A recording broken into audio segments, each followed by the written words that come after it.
मेरा टॉपिक है एल्डरफर्स ERG theory. मैं इस वीडियो में एल्डरफर्स ERG थ्योरी को एक्सप्लेन करूंगा और कोशिश करूंगा कि आपको इस थ्योरी के बारे में मुकम्मल इंफॉर्मेशन दे सकूं। तो अपना लेक्चर शुरू करता हूं। The ERG theory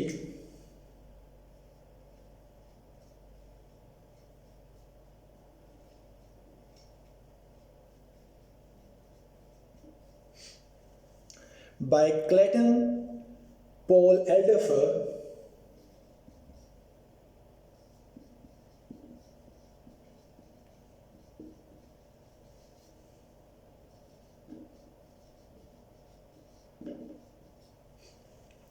is similar to Maslow's hierarchy of needs.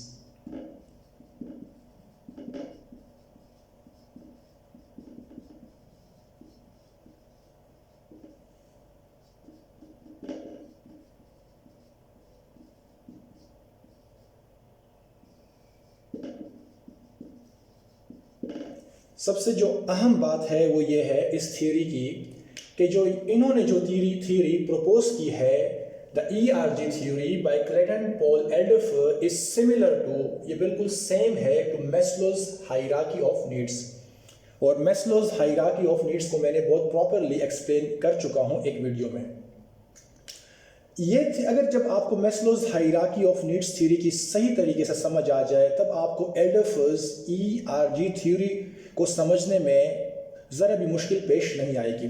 तो सबसे पहले थोड़ा सा तारुफ करा दूं कि क्लेटन पॉल एल्डरफर कौन है। क्लेटन पॉल एल्डरफर जो है वो 1940 में पैदा हुए, जबकि इनकी डेथ जो हुई वो 2015 में हुई। Clayton Paul Alderfer was an American psychologist.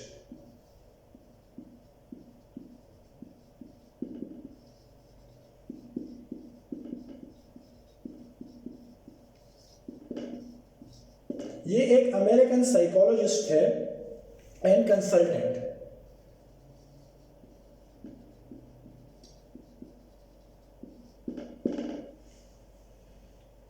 और इनको जो फेमस किस लिए हुए, known for further developing Maslow's hierarchy of needs.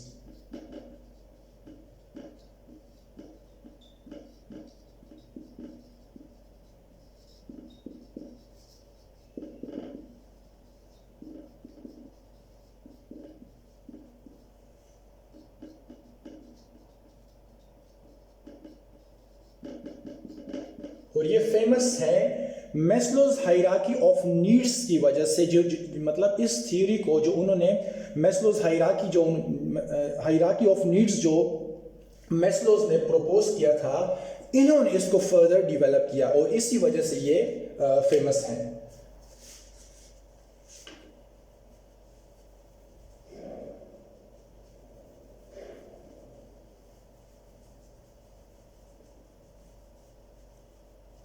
ये बात ज़रूरी है कि अगर आपने एल्डरफर्स ERG थ्योरी को प्रॉपरली समझना है, इसको अच्छी तरीके से आप समझना है, तो आपने सबसे पहले Maslow's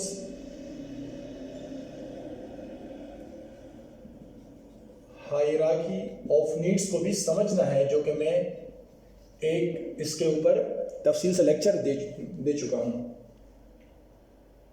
Alderfer further developed Maslow's hierarchy of needs by categorizing the hierarchy into his ERG theory. अब ERG थ्योरी में उन्होंने क्या कहा है कि people are motivated,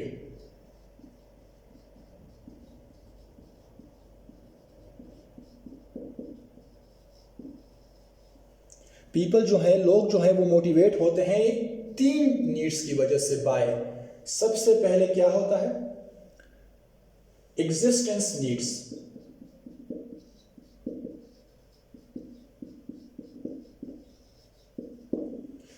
जो पीपल आर मोटिवेटेड, पीपल जो है उनको मोटिवेशन मिलती है, हम इंसानों को, ह्यूमन बींग्स को मोटिवेशन मिलती है किस चीज से? सबसे पहले एग्जिस्टेंस नीड्स से। दूसरी जो नीड है वो है रिलेटेडनेस नीड्स।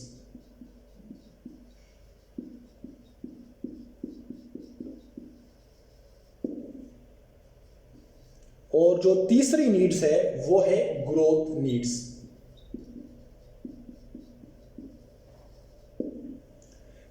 इस थ्योरी में अगर आप इसकी डिफिनीशन सीखना चाहें तो people are motivated by existence needs, relatedness needs and growth needs. अब यहां पर एक बात जो सबसे ज्यादा जरूरी है कि इन्होंने 3 कैटेगरीज ऑफ नीड्स को एक्सप्लेन किया है।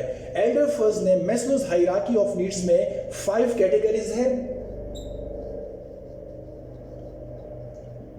जबकि एल्डर फर्ज में ईआरजी थ्योरी में 3 कैटेगरीज हैं। इन्होंने क्या किया है, इन्होंने मैस्लोज हायरार्की ऑफ नीड्स की 5 कैटेगरीज को 3 कैटेगरीज में चेंज कर दिया है। इन्होंने ये जो 5 कैटेगरीज हैं, इन्होंने इससे 3 कैटेगरीज बना दी हैं। इसलिए मैंने कहा है कि Maslow's hierarchy of needs theory को जब आप प्रॉपर्ली समझ जाएंगे तब एल्डर फर्ज ईआरजी थ्योरी को समझना आसान हो जाएगा।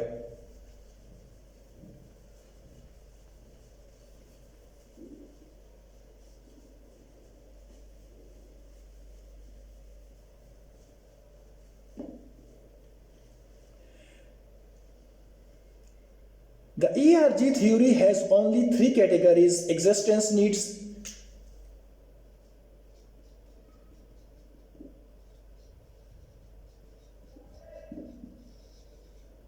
जो कि सिमिलर हैं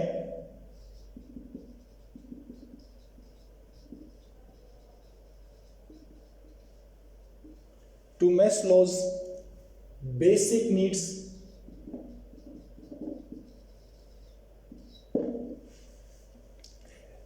relatedness needs,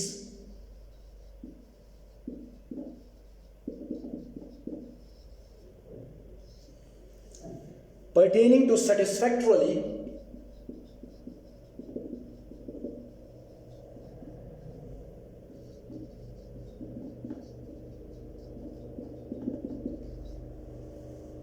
relating to others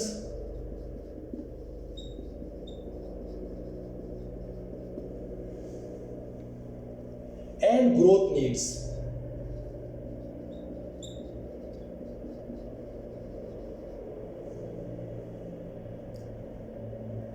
जिसमें आता है self development,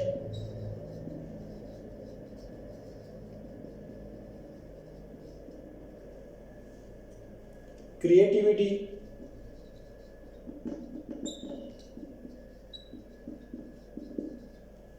growth and competence.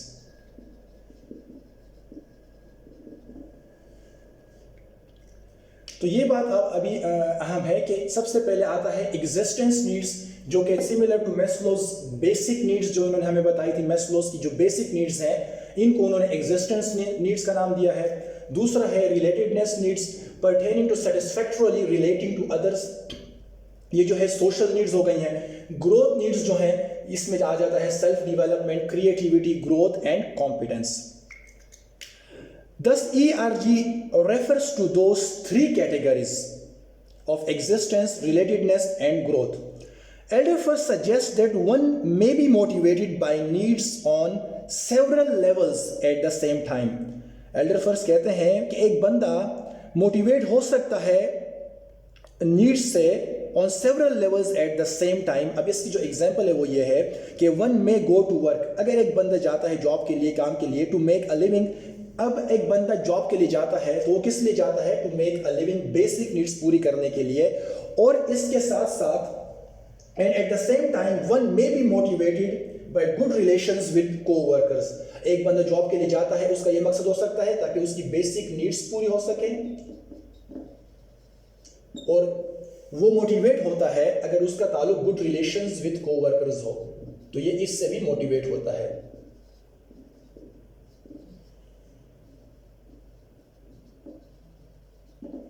तो इसमें जो है Alderfer suggest that one may be motivated by needs on several levels at the same time.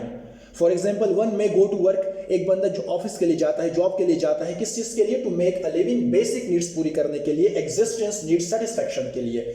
और इसी तरह ही may be motivated by good relations with coworkers, और उससे इसको मोटिवेशन मिलती है अगर इसकी सोशल रिलेशंस भी अच्छी रहें।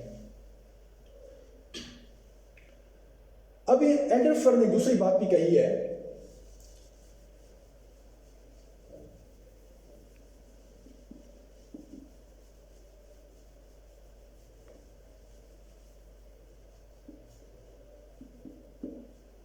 एल्डरफर्ड ने यह भी कहा है कि when people experience frustration on one level,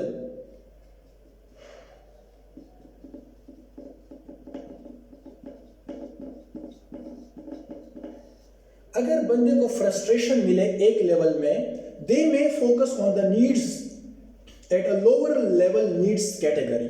तो वो क्या करते हैं, वो फोकस करते हैं, they may focus on the needs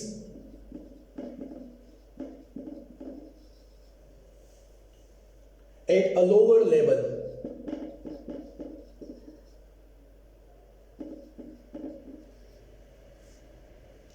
needs category.